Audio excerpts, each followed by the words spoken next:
नमस्कार दोस्तों, स्वागत है आपका इस खास सेशन में जहां हम आज की सबसे महत्वपूर्ण घटनाओं को सिर्फ सुनाने नहीं बल्कि समझाने वाले हैं। आज का दिन देश और दुनिया के लिए कई मायनों में खास रहा। आइए एक एक करके विस्तार से समझते हैं। भारत ऊक के बीच बड़ा व्यापारिक हाथ मिलाना। प्रधानमंत्री नरेंद्र मोदी ने इस समझौते को दोनों देशों के आर्थिक भविष्य को जोड़ने वाला कदम बताया। अब भारतीय व्यापारियों को ब्रिटेन में लगभग 99% माल बिना किसी ड्यूटी के भेजने की राह आसान हो गई है। इससे खासकर छोटे मध्यम उद्योगों, टेक्सटाइल, फार्मास्यूटिकल और आईटी सेक्टर को बहुत फायदा होने वाला है। कल आ रही है हाइड्रोजन ट्रेन।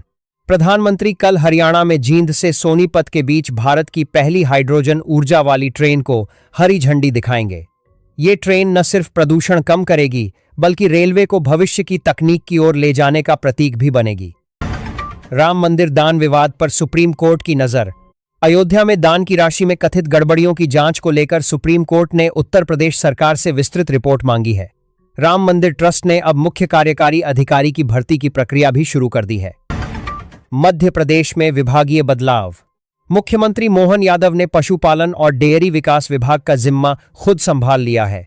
इससे विभाग में नई गति आने की उम्मीद है। डिलिमिटेशन बिल पर विपक्ष सतर्क। कांग्रेस अध्यक्ष मल्लिकार्जुन खड़गे ने प्रधानमंत्री को पत्र लिखा है।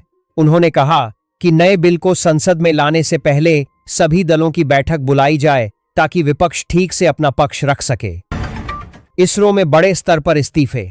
भारतीय अंतरिक्ष संगठन से 100 से ज्यादा वैज्ञानिकों के इस्तीफे की खबर आई है। सरकार ने इस पर तुरंत एक्शन लेते हुए नियम और सख्त कर दिए हैं। लखनऊ को मिली नाइट सफारी की मंजूरी। सुप्रीम कोर्ट ने देश के पहले नाइट सफारी प्रोजेक्ट को हरी झंडी दे दी। पर्यटकों के लिए यह नई सुविधा जल्द शुरू होने वाली है। नोएडा अपार्टमेंट में आग का हादसा। सेक्टर 66 में स्कूटर चार्जिंग के दौरान लगी आग में 2 लोगों की दुखद मौत हो गई। पुलिस ने अवैध निर्माण के मालिक को गिरफ्तार कर लिया है। पंजाब में सैक्रिलेज कानून पर बहस। अकाल तख्त के दबाव में राज्य सरकार कानून में संशोधन करने पर गंभीरता से विचार कर रही है। सोनम वांगचुक का अनशन जारी। लद्दाख के कार्यकर्ता 19वें दिन भी भूख हड़ताल पर डटे हुए हैं। वे शिक्षा मंत्री के इस्तीफे की मांग कर रहे हैं। अरविंद केजरीवाल आज उनसे मिलने जा रहे हैं।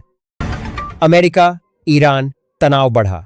अमेरिकी सेना ने ईरान के ग्रेटर टुनब द्वीप पर तटीय रक्षा प्रणालियों पर नए हमले किए।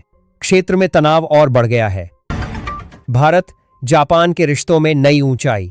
दोनों देशों ने रक्षा, आर्टिफिशियल इंटेलिजेंस, सेमीकंडक्टर और मजबूत सप्लाई चेन पर गहरी साझेदारी का फैसला किया है। शेख हसीना के प्रत्यर्पण पर भारत का रुख। विदेश मंत्रालय ने साफ कहा कि कोई भी कार्रवाई कानून के दायरे में ही होगी। सेमीकंडक्टर मिशन को नई रफ्तार। कैबिनेट ने दूसरे चरण को मंजूरी दी। 1.27 लाख करोड़ रुपए के निवेश से देश में चिप निर्माण को मजबूती मिलेगी। मोबाइल फोन उत्पादन को बड़ा बूस्ट।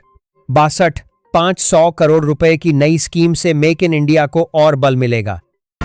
जून में व्यापार घाटा बढ़ा। आयात में तेजी के कारण घाटा 4 गुना हो गया। सरकार अब संतुलन बनाने पर फोकस कर रही है। दिल्ली की नई इलेक्ट्रिक व्हीकल पॉलिसी। 3 पहिया और कमर्शियल वाहनों को इलेक्ट्रिक बनाने के लिए सख्त समय सीमा तय की गई है। आईसीसी ने विश्व कप फॉर्मेट बदला। ओडी और तबीस दोनों में बड़े बदलाव किए गए हैं। 2028 के लिए नया क्वालिफिकेशन सिस्टम भी तैयार। फीफा विश्व कप 2026 का रोमांच। इंग्लैंड और अर्जेंटीना के बीच सेमीफाइनल मुकाबला बेहद रोचक होने वाला है। जगन्नाथ रथ यात्रा का भव्य स्वरूप। पुरी में लाखों श्रद्धालु पहुंचे। माहौल बेहद उत्साहजनक है। हैदराबाद स्कूल विवाद। एक हिंदू छात्र को इस्लामिक धार्मिक कार्य दिया जाने पर टीचर को नौकरी से हटा दिया गया। बेंगलुरु में ब्रिक्स बैठक।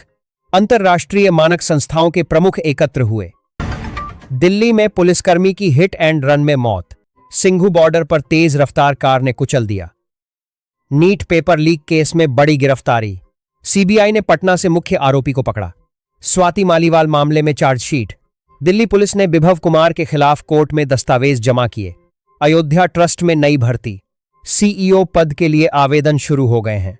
मॉनसून का कहर जारी। कई राज्यों में भारी बारिश से जनजीवन प्रभावित। मुंबई और दिल्ली एनसीआर में सतर्कता बरती जा रही है। आज AI appreciation day. Artificial intelligence के महत्व को रेखांकित किया जा रहा है। कामराज जयंती। दक्षिण भारत के प्रसिद्ध नेता किंगमेकर के कामराज को याद किया जा रहा है। देश भर में सकारात्मक ऊर्जा, विकास के नए प्रोजेक्ट्स और युवाओं के लिए अवसर बढ़ रहे हैं। दोस्तों, आज का दिन विकास की उम्मीदों और कुछ चुनौतियों से भरा रहा। भारत लगातार आगे बढ़ रहा है। आप इन खबरों पर क्या सोचते हैं? कमेंट में जरूर शेयर करें। कल फिर मिलेंगे और भी तरोताजा खबरों के साथ। जय हिंद, भारत माता की जय।